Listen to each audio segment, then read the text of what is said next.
సమంత ప్రస్తుతం షూటింగ్స్ అంటూ ఏమీ బిజీగా ఉండటం లేదు. తన ప్రైమ్ టైంలోనే మయోసైటిస్ సోకడంతో సమంత రేసులో వెనక్కి పడిపోయింది. ఇచ్చిన కమిట్మెంట్లను పూర్తి చేసేందుకే సమంతకు తలప్రాణం తోకకు వచ్చింది. ఎలాగోలా కష్టపడి తన కమిట్మెంట్లను పూర్తి చేసింది.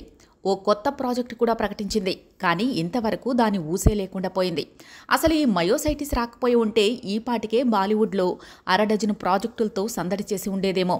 ఫ్యామిలీ మ్యాన్ 2 తర్వాత సమంత క్రేజ్ బాలీవుడ్లో బాగా పెరిగింది. పుష్ప ఐటెం సాంగ్ తర్వాత నేషనల్ వైడ్గా సమంత క్రేజ్ పెరిగింది. కానీ తనకున్న ఆరోగ్య సమస్యతో కొత్త చిత్రాలను ఒప్పుకునే స్థితిలో సమంత లేకుండా పోయింది. ఇప్పటికీ సమంత మునుపటిలా చేతి నిండా ప్రాజెక్టులతో సందడి చేయడం లేదు. అసలు ఈ సినిమాల్ని పూర్తిగా పక్కన పెట్టేసినట్టుగా అనిపిస్తోంది. ఇప్పుడు సమంత చేతిలో ఒక్క ప్రాజెక్ట్ మాత్రమే ఉన్నట్టుగా కనిపిస్తోంది.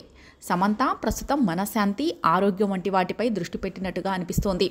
ఈ సోషల్ మీడియా యుగంలో ఫోన్ లేకుండా, ఇన్స్టాలు వాడకుండా, ట్విట్టర్లో ట్వీట్లు వేయకుండా, కమ్యూనికేషన్ సిస్టమ్ను వాడకుండా ఉండటం అనేది దాదాపు అసాధ్యమే.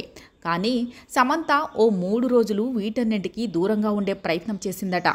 ఓ 3 రోజులు ఫోన్ లేకుండా, కమ్యూనికేషన్ అనేది లేకుండా బతికేసిందట.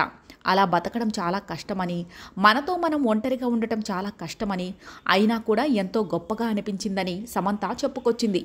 ఇది తాను అందరికీ రికమెండ్ చేస్తానని, ఇలా ఓ 3 రోజులు సైలెన్స్ మెయింటైన్ చేయాలని, ఎంతో అద్భుతంగా అనిపిస్తుందని సమంత సలహా ఇచ్చింది. మరి సమంత సూచన ఎవరైనా పాటిస్తారా లేదా అన్నది చూడాలి. కానీ ఇప్పుడున్న పరిస్థితుల్లో ఫోన్ లేకుండా నిమిషం కూడా గడపడం కష్టం.